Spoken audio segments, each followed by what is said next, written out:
Bom dia, galerinha! Hoje vamos apresentar para vocês o que seria a nossa comunicação a partir do ponto de vista do filósofo alemão Wilhelm Flusser.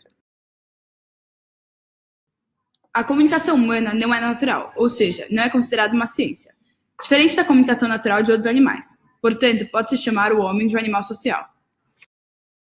O objetivo da comunicação humana é nos fazer esquecer do contexto insignificante em que nos encontramos, nos comunicando por caráteres artificiais.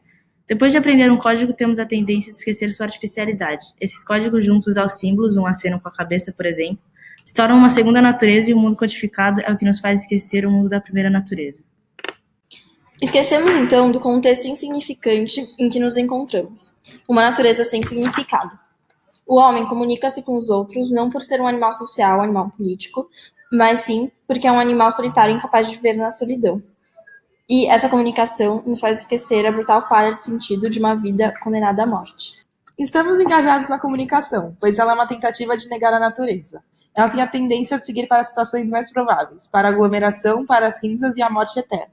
A comunicação só pode alcançar seu objetivo quando souber superar a solidão, dar significado à vida e conquistar um equilíbrio entre discurso e diálogo. Como hoje predomina-se o discurso, o homem se sente mais solitário. Concluindo, o fenômeno da comunicação humana é também um fenômeno da liberdade. E como os homens produzem e preservam informações? No momento em que o homem troca informações e assim sintetiza uma nova informação, isso se chama diálogo. Já quando o homem compartilha informações para resistir seu desaparecimento, esse é o discurso, e nenhum dos dois pode existir sem o outro. Atualmente, existe uma dificuldade muito grande em produzir diálogo, apesar da comunicação constante que o mundo globalizado nos proporciona. Nas discussões do Facebook, por exemplo, onde todos compartilham suas opiniões promovendo discursos, mas raramente novas informações ou opiniões são formadas impossibilitando um diálogo. Assim, quando há um equilíbrio entre discurso e diálogo, a comunicação atinge seu objetivo de superar a solidão e dar significado à vida. O tema agora são linhas e superfícies.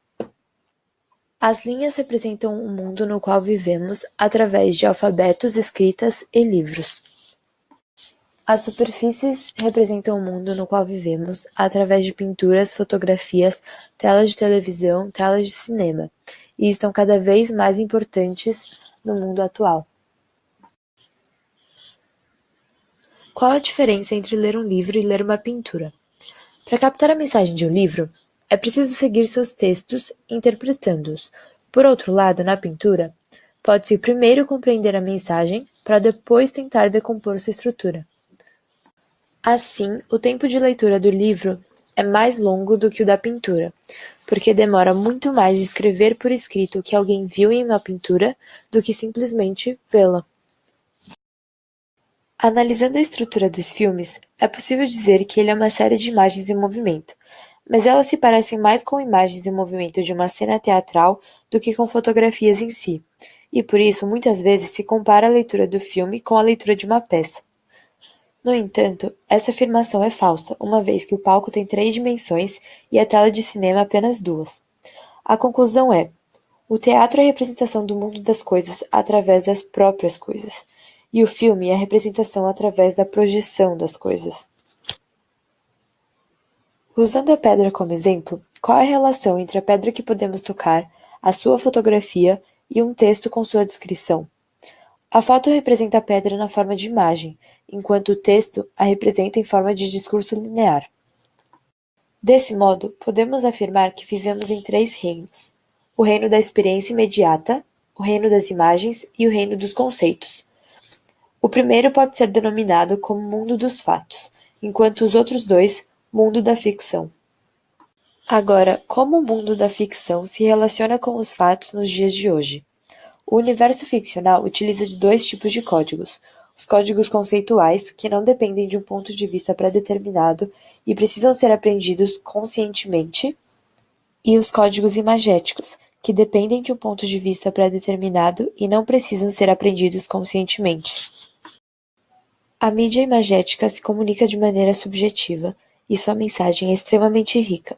Já a mídia conceitual se comunica de maneira objetiva, e para que possamos compreender sua mensagem, é preciso aprender suas técnicas.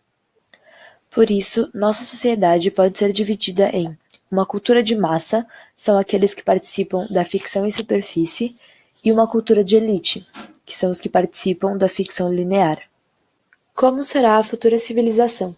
A primeira alternativa é a de que os códigos imagéticos não conseguirão incorporar os códigos conceituais, levando à alienação da espécie humana, à vitória da sociedade de consumo, ao totalitarismo da mídia de massa e à extinção da cultura de elite. A segunda alternativa é a de que os códigos imagéticos conseguirão incorporar os códigos conceituais, e isso levará a novos tipos de comunicação. A arte proporá modelos ao invés de trabalhar com materiais, e um novo senso de realidade irá surgir dentro de um contexto de uma nova religiosidade.